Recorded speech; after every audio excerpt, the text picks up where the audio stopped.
Hello guys, welcome to my channel. আশা করি তোমরা সবাই ভালো আছো। এখানে কোনো আইডলকে ছোট করে দেখানো হচ্ছে না। ভিডিওটি শুধুমাত্র বিনোদনের জন্য। যদি আমার ভিডিওটি তোমাদের ভালো না লাগে প্লিজ স্কিপ দ্য ভিডিও। ধন্যবাদ। চলো গল্পটি শুরু করা যাক।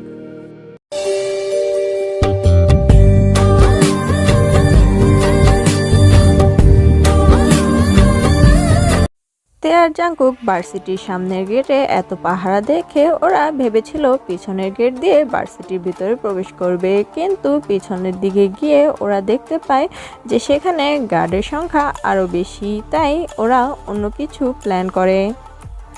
আর ইউ শিওর যে এদিকটাতে কোনো গার্ড থাকবে না? আই এম 100% শিওর, কারণ এদিকটাতে গার্ড থাকার তেমন একটা চান্সই নেই। এদিকটাতে একে তো আছে বিল, তার উপরে হচ্ছে উঁচু উঁচু দেয়াল। এই দেয়ালটাকে সচরাচর কেউ ভিতরে প্রবেশ করতে পারবে না। এই ধারণা রেখে ওরা এদিকটাতে তেমন কোনো পাহারা রাখবে না। আর আমাদের এই দিকটা দিয়েই যেতে হবে। অন্তত আমাদের দেয়ালটাকে এখন এদিক দিয়েই যেতে হবে, এছাড়া আর কোনো উপায় নেই। তুমি এতটা শিওর কিভাবে? ফার্স্টে তো আমরা ভেবেছিলাম পেছনের গেট দিয়ে ঢুকবো, কিন্তু পেছনের গেটে গার্ডের যে পাহারা দেখেছি তারপরে ওদিক দিয়ে ঢুকলাম না। এখন তুমি বলছো উত্তরের এই দেয়ালটাকে ঢুকতে? এটা সম্ভব না। দেয়াল কত উঁচু, এখানে ওঠা সম্ভব না তো।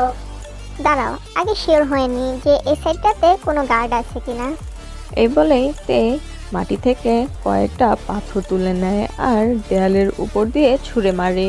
দেখার চেষ্টা করে যে ওপাশে কোনো গার্ড পাহারা দিচ্ছে কিনা। যদি পাহারা দেয় অবশ্যই পাথরের ছোড়ার আওয়াজ পেলে ওরা এদিকটাতে চেক করতে আসবে আর ওরা কথা বলবে। কথা বললে তে শিওর হয়ে যাবে যে ওরা এখানে আছে কিনা, কিন্তু কোনো সারা শব্দ না পেয়ে তে আর জাংকুক শিওর হয় যে গার্ড এদিকটাতে নেই। তারপর তে জাংকুককে চোখে ইশারা করে। বুঝলাম এদিকটাতে কোনো গার্ড নেই, কিন্তু এত বড় দেয়াল আমরা টপকাবো কিভাবে? তুমি আগে আমাকে সাহায্য করো দেয়ালে উঠতে, তারপর নয় তোমারটা দেখা যাবে। জাংকুক মাথা নাড়ায় আর নিচু হয়ে বসে। তে জাংকুকের কাঁধে চড়ে বসে। তারপর জাংকুক তেকে উপরের দিকে উঠিয়ে দেয়। জাংকুকের সাহায্যে তে দেয়ালের উপরে উঠে যায় আর হাত বাড়িয়ে জাংকুককেও দেয়ালের উপরে তুলে নেয়। তারপরে দুজনে একসাথে দেয়াল থেকে লাফ দেয়। তে একটু ব্যথা পায়, জাংকুক ঠিক থাকে। তে ব্যথা পায় দেখে জাংকুক তাড়াতাড়ি তের কাছে দৌড়ে যায়। তুমি ঠিক আছো? জাংকুক, আমার মনে হয় আমার পাটা মচকে গেছে। কি এখনই এটা হতে হলো? এখন এসব কথা চিন্তা করে লাভ নেই, আমাদের ভিতরে যেতে হবে। কিন্তু তোমার এই অবস্থায় এখন ভিতরে যাওয়াটা কি ঠিক হবে? যদি ওইখানে গার্ডেদের সাথে আমাদের দেখা হয়, ওদের লোকেদের সাথে আমাদের ফাইট করতে হবে, আর তুমি এই অবস্থায় ফাইট করতে পারবে না। কে বলেছে আমি ফাইট করব? ফাইট তো তুমি করবে, আমি জাস্ট বসে বসে দেখবো। তুমি কি মজা করছো? এখন কিন্তু মজা করার সময় না। কে মজা করছে? এখন ভিতরে চলো, পরেরটা পরে দেখা যাবে। পরে কি করব সেটা পরে চিন্তা করবে, এখন আগে চলো। জাংকুক তের সাথে আর কথা বাড়ায় না। জাংকুক তেকে ধরে নিয়ে যায় ক্যাম্পাস পেরিয়ে ভবনের দিকে। তে খোঁড়াতে খোঁড়াতে জাংকুকের সাথে যায়। ওরা যত এগোচ্ছে তত গার্ডের সংখ্যা মনে হয় বাড়ছে। ওরা অনেক কষ্টে ভিতরে প্রবেশ করে। এর মধ্যে জাংকুক অনেকের সাথে ফাইটও করে, যার ফলে জাংকুকের কয়েক জায়গায় ক্ষত হয়ে যায়। জাংকুক আহত তে বুঝতে পারে, তাই তেও নিজের যথাসাধ্য চেষ্টা করে ফাইট করার। তে অবশ্যই সে জাংকুককে নিয়ে একটা ক্লাসরুমে প্রবেশ করে। ক্লাসরুমটা তাদেরই ক্লাসরুম, যেখানে ওরা রেগুলার ক্লাস করতো। ওরা ওই রুমে ঢুকে জাংকুককে বসিয়ে দেয়। তেও পাশে বসে, দুজনে হাঁপাচ্ছে। জাংকুক, জাংকুক তুমি ঠিক আছো? হ্যাঁ, আমিও ঠিক আছি। তোমার পায়ের অবস্থা এখন কেমন? পায়ের অবস্থা যা দেখছি, পা আমার লক হয়ে গেছে, ওটা আনলক করতে হবে। দাঁড়াও, আমি তোমাকে হেল্প করছি। এই বলেই জাংকুক তের পায়ের কাছে এসে বসে পড়ে আর তের পা নিজের হাঁটুর উপরে নিয়ে মালিশ করতে শুরু করে। কিছুক্ষণ পর জাংকুক তের পা মুছে দেয়, যে কারণে তে প্রচুর ব্যথা পায়। কিন্তু তে দাঁতে দাঁত চেপে সবটা সহ্য করে নেয়, কারণ এখন সে কোনো আওয়াজ করতে চায় না। এতে তার শত্রুরা সতর্ক হয়ে যাবে। তাই এখন দেখো তো ঠিক আছে কিনা। দাঁড়াও দেখছি। তারপর তে আস্তে আস্তে উঠে দাঁড়ায় আর একটু হাঁটার চেষ্টা করে। তে পায়ে ব্যথা করছে, কিন্তু তারপরও তে হাঁটে। কিছুক্ষণ হাঁটার পর তে পা একদম ঠিক হয়ে যায়। তে জাংকুকের দিকে তাকিয়ে মাথা নাড়ায়। তাহলে এখন নেক্সট প্ল্যান কি? এত বড় ভার্সিটিতে ওদের খুঁজে পাওয়া অসম্ভব, আমাদের অন্য পদ্ধতি অ্যাপ্লাই করতে হবে। ওয়েট, তুমি তখন আমাকে একটা জিপিএস এর লোকেশন দিয়েছিলে। তুমি কি কোনোভাবে জিমিনের শরীরে ট্র্যাকার ফিট করেছো? এক্স্যাক্টলি। বাট এটা ইলিগ্যাল। যেখানে জিমিনের সেফটির কথা আসে সেখানে লিগ্যাল বা ইলিগ্যাল বলতে আমার ডিকশনারিতে কিচ্ছু নেই। আর এখন দেখো ওই জিপিএস এর কারণে আমরা জিমিনকে ট্র্যাক করতে পারছি। এখন বলো আমার কাজটা কি ঠিক হয়েছে না ভুল? তারপরেও যাই হোক, এখন আমাদের আগে ওদের খুঁজে বের করতে হবে। এসব নিয়ে আমরা পরে আলোচনা করতে পারবো। তে মাথা নাড়ায় জাংকুক নিজের ফোন বের করে জিপিএস ট্র্যাক করে জিমিনের লোকেশন জানার চেষ্টা করে, কিন্তু ফোনে সিগন্যাল না থাকার কারণে জাংকুক তেকে বলে, এখানে তো সিগন্যাল পাচ্ছি না। Jungkook, are you kidding with me? আমাদের ভার্সিটির পাশেই টাওয়ার, আর তুমি বলছো সিগন্যাল পাচ্ছ না? এটা বললে বিশ্বাস করার মতো? তুমি আমার কথা বিশ্বাস করছো না তো নিজের ফোনটা বের করে চেক করে দেখে নাও। তে সাথে সাথে নিজের ফোন বের করে চেক করে, সত্যি তের ফোনেও কোনো সিগন্যাল নেই। তখন তে আর জাংকুক দুজনেই বুঝতে পারে যে এই ভার্সিটিতে জ্যামার ইউজ করা হচ্ছে, যে কারণে ফোনে কোনো সিগন্যাল পাচ্ছে না, তার মানে কোনো ডিভাইসই চলবে না। এটা বুঝতে পেরে তে আর জাংকুক হতাশায় ডুবে যায়। এখন কি করব? কি আর করার, এখন আমাদের প্রত্যেকটা জায়গায় গিয়ে গিয়ে ওদেরকে খুঁজতে হবে, প্রত্যেকটা ক্লাসরুমে গিয়ে ওদের খুঁজতে হবে। কিন্তু এভাবে তো আমাদের অনেক সময় নষ্ট হয়ে যাবে, আর এর মধ্যে ওরা সতর্ক হয়ে যাবে। ঠিক বলেছ, এখন একটাই উপায় আছে, আমাদের দুজনকে আলাদা আলাদা হয়ে খুঁজতে হবে। কিন্তু এটা করা কি ঠিক হবে? বেশি রিস্কি হয়ে যাচ্ছে না? এছাড়া আমাদের আর কোনো উপায় নেই, আমাদের এই কাজটাই করতে হবে। আর যেই আগে লিসা আর জিমিনকে খুঁজে পাবে সে এখানে আসবে। ঘন্টাখানেক পর আমরা এখানে দেখা করব, ঠিক আছে? যদি ঘন্টাখানিকের মধ্যে না আসি তাহলে বুঝে নেবে আমি কোনো বিপদে পড়েছি। Same here. তারপর তে আর জাংকুক আলাদা আলাদাভাবে জিমিন আর লিসাকে খুঁজতে বেরিয়ে পড়ে। জিমিন, সুগা আর বাকিরা নিজেদের মতো বিভিন্ন জায়গায় গিয়ে লুকিয়ে পড়েছে। ইতোমধ্যে তারা অনেকগুলো গার্ডের সম্মুখীন হয়েছে আর তাদেরকে মেরে অজ্ঞান করে বিভিন্ন ক্লাসরুমে হাত পা বেঁধে রেখে দিয়ে এসেছে। এখন জিমিন আর সুগা কমন রুমের বেঞ্চের নিচে বসে আছে। এই জিমিন, গাধি, তুমি আমাকে নিয়ে এখানে আসছো কেন? কেন আবার লুকাতে? সিরিয়াসলি, কমন রুম কোনো লুকানোর জায়গা? এখানে যে কেউ আমাদেরকে ইজিলি খুঁজে বের করতে পারবে। জি না বিলাই মশাই, আমাদেরকে খোঁজা এত সহজ না। ওরা মনে করবে যে কমন রুম এমন একটা জায়গা যেখানে সচরাচর যে কেউ খুঁজে বের করতে পারবে, তাই ওরা কমন রুম চেক করবে না। আর সেই জন্য ওদের নাকের ডগার নিচে আমরা বসে থাকবো, আর ওরা এখানে চেক করতে আসবেও না আর আমাদের খুঁজেও পাবে না। সত্যি তোমার মাথায় কত বুদ্ধি! তোমার এইসব চিন্তা ভাবনা দেখে আমি সত্যি অনেক অবাক হই মাঝে মধ্যে। Thank you. ওয়েট, তুমি কি আমার প্রশংসা করলে না আমাকে অপমান করলে? এখন তুমি যা মনে করো। জিমিন আরও কিছু বলতে যাবে, তার আগেই কারো হাঁটার শব্দ ওদের কানে আসে। সুগার সাথে সাথে জিমিনের মুখ চেপে ধরে। তখনই ওরা দরজার ওপাশ থেকে শুনতে পায় গার্ডেরদের আনাগোনা। ওরা বলছে সেই দুটো মেয়ে কোথায় যেন লুকিয়ে পড়েছে, পালিয়েছে। যেভাবে হোক খুঁজে বের করতে, তা না হলে ওদের বস ওদের আস্ত রাখবে না। তোর কি মনে হয় মেয়ে দুটো কোথায় গেছে? আরে আমি কি করে জানবো? যাই হোক, ওদেরকে যেভাবে হোক খুঁজে বের করতে হবে, তা না হলে বস আমাদের আজকে আস্ত রাখবে না, আমাদেরকে জিন্দা মাটি চাপা দিয়ে দিবে। এসব কথা বলতে বলতে গার্ডেরা ওদের দুজনকে খুঁজতে শুরু করে। কমন রুমে জিমিন আর সুগা গার্ডেরদের পায়ের আওয়াজ স্পষ্ট শুনতে পাচ্ছে। তারা বুঝতে পারছে যে গার্ডগুলো কমন রুমের দিকে এগিয়ে আসছে। যেই না দুটো গার্ড কমন রুমের দিকে এগিয়ে সে দরজা খুলতেই যাবে, তখন পিছন দিক থেকে আরেকজন ডেকে বলে, এই তোরা ওখানে কি করছিস? কি আর করবো, মেয়ে দুটোকে খুঁজছি। তোরা কি গাধা? মেয়ে দুটো এখানে কিসের জন্য লুকোবে? কমন রুমে আমরা ইজিলি ওদেরকে খুঁজে বের করতে পারবো, আর ওরা এখানে জীবনেও লুকোবে না। ওরা এমন জায়গায় লুকোবে যেখানে আমরা ওদেরকে সহজেই খুঁজে বের করতে পারবো না। তাই কমন রুম ছাড়, অন্য ক্লাসরুমগুলোতে খুঁজে দেখি চল। তারপর গার্ডগুলো সেখান থেকে চলে যায়। সুগা অবাক হয়ে জিমিনের দিকে তাকায়। জিমিন ভ্রু নাচিয়ে সুগাকে জিজ্ঞেস করে, কি বিলাই মশাই, আমি বলেছিলাম না ওরা এই রুমে কখনোই চেক করবে না? তাই তো দেখলাম।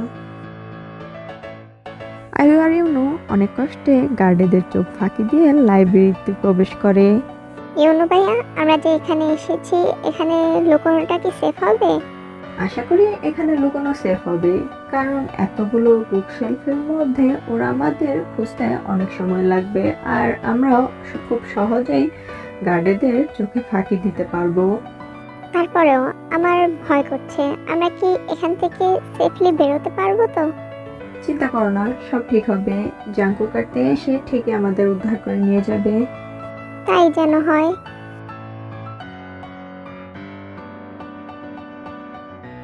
লিসা আর কাই গার্ডেদের ধাওয়ানি খেয়ে লুকোনোর কোনো জায়গা না পেয়ে শেষমেশ লেডিস ওয়াশরুমে গিয়ে লুকিয়ে পড়ে। লিসা, আর কোনো জায়গা পেলে না আমাকে এখানে নিয়ে এসেছো? সরি, এখন লুকোনোর জন্য অন্য কোনো জায়গার কথা আমার মাথায় আসেনি। তাই বলে ওয়াশরুমে? এর থেকে সেফ জায়গা আর আছে নাকি? মানে? মানেটা হলো, আমরা এখন লেডিস ওয়াশরুমে আছি, আর গার্ডেরা ভুল করেও লেডিস ওয়াশরুমে খুঁজতে আসবে না, কারণ আমরা এমন একটা জায়গায় লুকিয়েছি সেটা ওরা ধারণাই করতে পারবে না, কারণ আমরা যথেষ্ট সম্ভ্রান্ত পরিবারের ছেলে মেয়ে, আর আমরা নিশ্চয়ই এরকম একটা জায়গায় এসে লুকাবো না। ওরা এটা চিন্তা করে এদিকটাতে খুঁজতে আসবে না। ওই গার্ডেদের যদি খোঁজার হয় পুরো ভার্সিটিতে খুঁজবে, এমনকি লেডিস ওয়াশরুমও ছাড় দেবে না। যদি ওরা এদিকটাতে খুঁজতে আসে তাহলে কি হবে? পরেরটা পরে দেখা যাবে, এখন চুপচাপ এখানেই লুকিয়ে থাকো। এভাবে অনেকটা সময় পার হয়ে যায়। জাঙ্কু কাটতে আলাদা আলাদা ডিরেকশনে জিমিন আর লিসাকে খুঁজে বেড়াচ্ছে। ওরা জ্যামার থাকার কারণে ওদের লোকেশনও ট্রেস করতে পারছে না। হঠাৎ করে জাঙ্কু কমন রুমের দিকে এগিয়ে যায়। সুরা, মনে হচ্ছে এদিকটাতে কেউ আসছে। সেটা তো আমিও বুঝতে পারছি, এখন কি করবো সেইটা চিন্তা করো। কি আর করার, বাঁচার হলে হয় মারো নয় মরো, আর আমাদের বাঁচতে হলে এখন যে আসছে তাকে মরতে হবে, আর আমরা ওদেরকে মারবো। ওকে, গেট রেডি। এ বলে সুগা পাশে থাকা চেয়ারটি হাতে তুলে নেয়। অন্যদিকে জিমিন কিছু না পেয়ে পেন হাতে তুলে নেয়। এই পেন দিয়ে সে আজকে ওই লোকগুলোকে মারবে এই সিদ্ধান্ত নেয়। তখনই জাঙ্কুক দরজা ঠেলে ভেতরে ঢুকে। জাঙ্কুক ভেতরে ঢোকার সাথে সাথে সুগা জাঙ্কুকের উপর আক্রমণ করে দেয়। জাঙ্কুককে না দেখেই জাঙ্কুক খুব সতর্কতার সাথে খুব জলদি সেখান থেকে সরে যায় আর সুগার আক্রমণ থেকে নিজেকে বাঁচিয়ে নেয়। সুগা চোখ মেলে জাঙ্কুককে দেখে অবাক হয়ে যায়। জাঙ্কু, তুই? শালা, আমি নয়তো কে তোর বাপ? এখনই তো তুই আমাকে মেরে তক্তা বানিয়ে দেওয়ার ব্যবস্থা করেছিলি। সরি আর বুঝতে পারিনি, আমি তো মনে করেছিলাম যে পেকিয়নের লোকেরা বোধহয় এসেছে। রেকিয়ান, ও আসলো আবার কোথা থেকে? প্রথম থেকে শেষ পর্যন্ত তো ওই ছিল, ওই লিসা আর জিমিনকে কিডন্যাপ করিয়েছে। কেন, তুই জানিস না? কিন্তু তেজে বললো এসব সেওনের লোকেরা করছে। হতে পারে, আমার মনে হয় বেকিয়ন আর সেওন একসাথে হাত মিলিয়েছে। তা না হলে তুই চিন্তা কর, বেকিয়ন একজন কলেজ স্টুডেন্ট হয়ে এত লোক কোথায় পাবে পুরো ভার্সিটিটা ঘেরাও করার জন্য? You are right. তা জাঙ্কুক ভাইয়া, তুমি এখানে? ট্যাব কোথায়? ট্যাব আমি অনেক কষ্টে ভার্সিটিতে ঢুকেছি, কিন্তু ভিতরে আসার পরে তোমাদের লোকেশন খুঁজে পাচ্ছিলাম না, তাই ট্যাব আমি সেপারেট হয়ে যাই আলাদা আলাদা ভাবে তোমাদেরকে খোঁজার জন্য। কিন্তু সুগা, তুই এখানে, আর জিমিনা কেন? লিসা কোথায়? শুধু আমি না, কাই, ইউনো, আয়ু এখানে আছে, আর আমরা সবাই আলাদা আলাদাভাবে সেপারেট হয়ে গেছি যাতে আমরা ইজিলি এখান থেকে বেরোতে পারি। তাই কিন্তু তোরা এখানে আসলি কি করে? তারপর সুগা জাঙ্কুককে সবটা খুলে বলে। ওরা কিভাবে জানতে পেরেছে যে জিমিন আর লিসা কিডন্যাপ হয়েছে, ওরা কিভাবে এখানে এসেছে সবটা। তারপর জাঙ্কুক জিমিন আর সুগাকে নিয়ে সেই ক্লাস থেকে বেরিয়ে যায় আর তে আর জাঙ্কুকের যেখানে দেখা করার কথা ছিল সেখানে চলে যায়। ইতোমধ্যেতে অনেকগুলো ক্লাসরুমই খুঁজে ফেলে, কিন্তু লিসা আর জিমিনের কোনো চিহ্নটাও পায় না। আর এর মধ্যে অনেকগুলো বডিগার্ডের সাথে তে দেখাও হয় আর প্রত্যেকটাকে মেরে তে অজ্ঞান করে রেখে আসে। তে করিডোর দিয়ে হেঁটে যাচ্ছে, তখন অপোজিট সাইড থেকে অনেকগুলো পায়ের শব্দ তে কানে আসে। তা শুনে তে ডানে বামে না তাকিয়েই লেডিস ওয়াশরুমে ঢুকে পড়ে। ও গড, লিসা, জিমিন, কোথায় তোরা? তোদেরকে এখন আমি কোথায় খুঁজবো?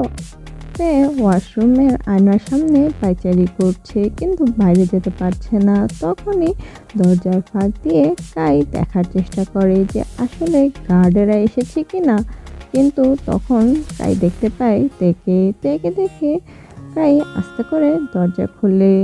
তে পিছনে কিছু আওয়াজ পেয়ে যেই না নিজের হাতে থাকা গানটা ওদের দিকে পয়েন্ট করে, তখনই কাই সাথে সাথে তের হাতটা ধরে ফেলে। তে এটা আমি কাই। তাই ভাইয়া, তুমি এখানে? শুধু আমি না, লিসাও আছে আমার সাথে। লিসা তোমার সাথে হলে জিমিন কোথায়? জিমিন সুগার সাথে। তারপর কাই তেকে সবটা খুলে বলে। ও আচ্ছা, আমি বুঝতে পেরেছি, কিন্তু আমাদের এখানে থাকাটা মোটেও সেফ না, তোমরা আমার সাথে এসো। তারপর কাই আর লিসাকে নিয়ে তে সেই ক্লাসরুমের উদ্দেশ্যে বেরিয়ে যায়, যেখানে তে আর জাংকুকের 1 ঘন্টা পর দেখা করার কথা ছিল। জাংকুক সুগার জিমিনকে নিয়ে অপেক্ষা করছিল। ঠিক সেই সময় তে কাই আর লিসাকে নিয়ে সে ক্লাসরুমে আসে। ওদেরকে দেখে জাংকুক জিজ্ঞেস করে, তুমি এ দুটোকে কোথায় পেলে? গার্ডেদের হাত থেকে বাঁচতে সেকেন্ড ফ্লোরের লেডিস ওয়াশরুমে ঢুকে বসেছিল, আর আমিও গার্ডেদের সাথে লড়াই করতে করতে এক পর্যায়ে হাঁপিয়ে ওইখানে গিয়েছিলাম। তখন ওদের সাথে দেখা হয়েছে আর ওদেরকে নিয়ে আমি এখানে এসে পড়েছি। তা ঠিক আছে, কিন্তু ইউনো আর আয়ুকে কি দেখেছিস তুই?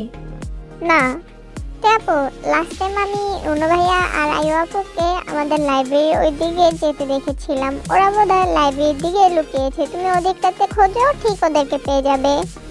থ্যাংক ইউ লিসা, তুমি আমাদের অনেকটা হেল্প করলে।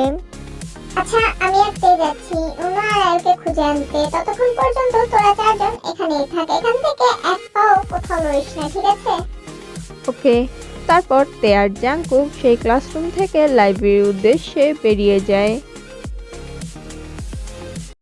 ইউনো আর আয়ু লাইব্রেরির বুক সেলফের পিছনে লুকিয়ে আছে। তখনই ইউনোর কানে আসে কয়েকজনের হাঁটা চলার পায়ের আওয়াজ। তাতে ইউনো বুঝতে পারে যে লাইব্রেরিতে কেউ এসেছে।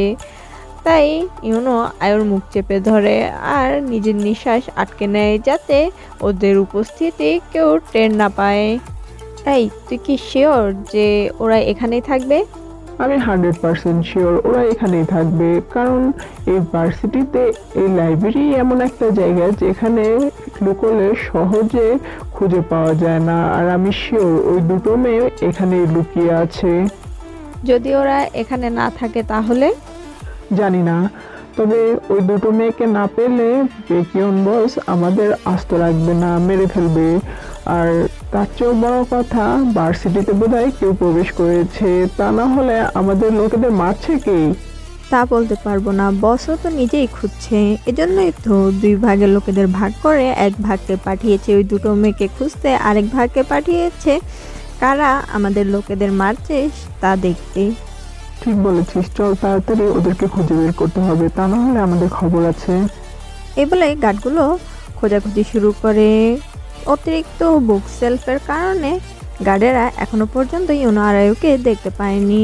ওরা প্রত্যেকটা বুক সেলফের ভিতরে চেক করছে, আর আয়ু আর ইউনো গার্ডেদের চোখে ফাঁকি দিয়ে ওদের সাথে লুকোচুরি খেলায় ব্যস্ত হয়ে পড়ে। এক পর্যায়ে গার্ডেরা আয়ু আর ইউনোকে দেখে ফেলে, আর আয়ু আর ইউনো বাঁচার জন্য দৌড় দেয়।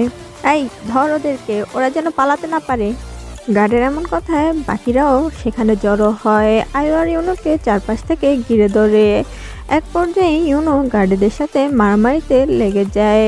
অন্যদিকে একজন আয়ুকে আক্রমণ করতে নেয়, তখন সে সামনে চলে আসে আর মারামারি করতে শুরু করে।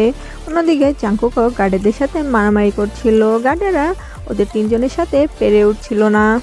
তখন একজন গার্ড তার কোমর থেকে বন্দুক বের করে আর আয়ুর বরাবর গান পয়েন্ট করে গুলি করে দেয়। তা দেখে ইউনো স্তব্ধ হয়ে যায়। আয়ু! জাংকুক চিৎকার করে ওঠে, কিন্তু গার্ডের বন্দুক থেকে বের হওয়া বুলেটে একজন গুলিবিদ্ধ হয়। সেটা আয়ু না, বরঞ্চ তে। আয়ুকে বাঁচাতে গিয়ে তের পিঠে গুলি লাগে। আজকের গল্পটা এ পর্যন্তই। আশা করি তোমাদের ভালো লেগেছে। যদি ভালো লেগে থাকে আমার ভিডিওতে লাইক, কমেন্ট, শেয়ার করতে ভুলো না। আর পরবর্তী আপডেট পেতে আমার চ্যানেলটিকে সাবস্ক্রাইব করে রেখো। ধন্যবাদ। আইনি।